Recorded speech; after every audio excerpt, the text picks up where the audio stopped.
Ladies and gentlemen, we have some huge breaking news. And no, contrary to what you may think, it is not what you see on your screen right now. Second person cured of HIV. That is not. That is small potatoes compared to the real news that everybody evidently needs to be reported upon. And me following the news that everybody wants to hear, well, obviously I must report on, bam, the Liberate America of Trump dance. The epic, newsworthy, informative thing that millions of people want to hear and see and report on. So, ladies and gentlemen, I bring you the biggest news of the day. Today, Liberate America of Trump dance by Angela Belcamino. Take it away, Angela.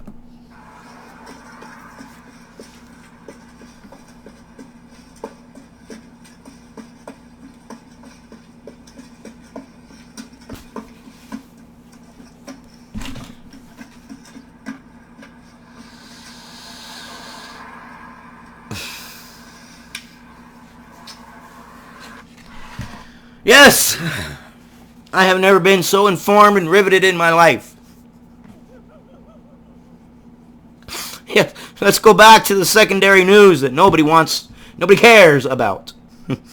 Researchers of the United Kingdom have actually confirmed that, yes, a second person has been cured of AIDS through stem cell transplants.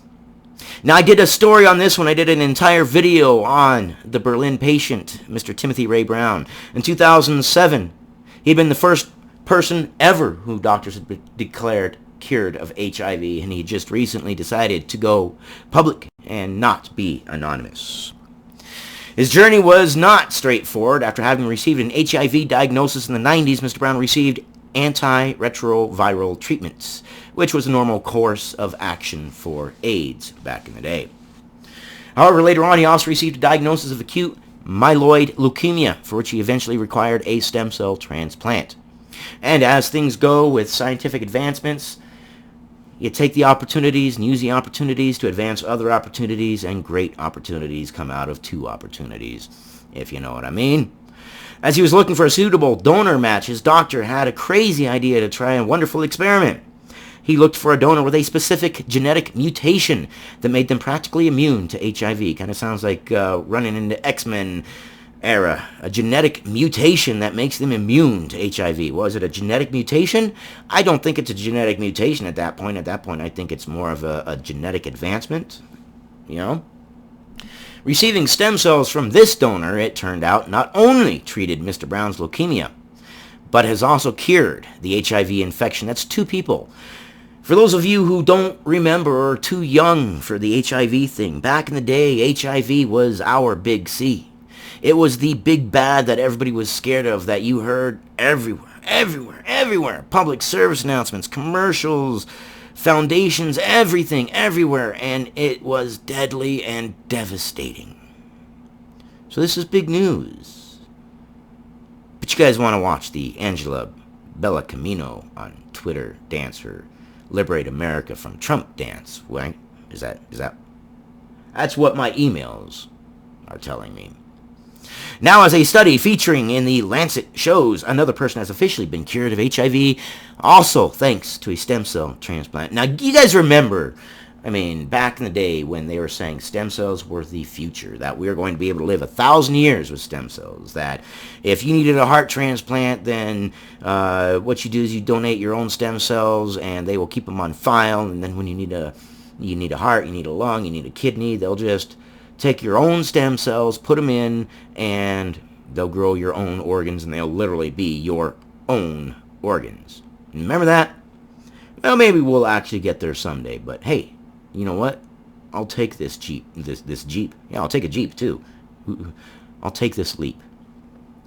In this second case, the person received a stem cell transplant with cells that did not express the CCR5 gene, which produces a protein that helps the virus enter cells. And that's the mutation, is that it was lacking this protein. The HIV, or human immunodeficient virus, or if you prefer AIDS, acquired immunodeficiency syndrome. It sends out a chemical to the CCR5 gene. It's a communication chemical that the cells use to communicate, and manipulates it and lets the cell open up, and that's what the virus then uses to communicate to the cell to get the cell to replicate the virus itself, and then it sends a signal to the cell to self-destruct, releasing the copy HIV cells that it has made, thereby spreading them to the next cell, and wash, rinse, and repeat. Sorry for the long explanation. Everybody who grew up back in the 90s, 80s knows pretty much everything about AIDS because, well, that was the big boy back in the day. Following the transplant and at 30 months after the person ceased antiretroviral therapy, doctors confirmed that the HIV viral load remained undetectable in blood samples. That's crazy. That's crazy. And that should also give hope that no matter what, we can overcome anything given enough time. This finding means that whatever traces of the virus genetic material might still be in the system, they are so-called fossil traces, meaning they cannot lead to further replication of the virus. Because the virus can't replicate itself, it uses your own cells to replicate itself. The specialists confirmed that HIV also remained undetectable in samples of cerebrospinal fluid, semen, intestinal tissue, and lymphoid tissue. We propose that these results represent the second ever case of a patient to be cured of HIV, says the study's lead author, Professor Ravindra Kumar Gupta from the University of Cambridge in the UK. And she says that it can definitely be replicated. But you guys don't care about any of that. You guys care about that. So I love you guys. You guys take care.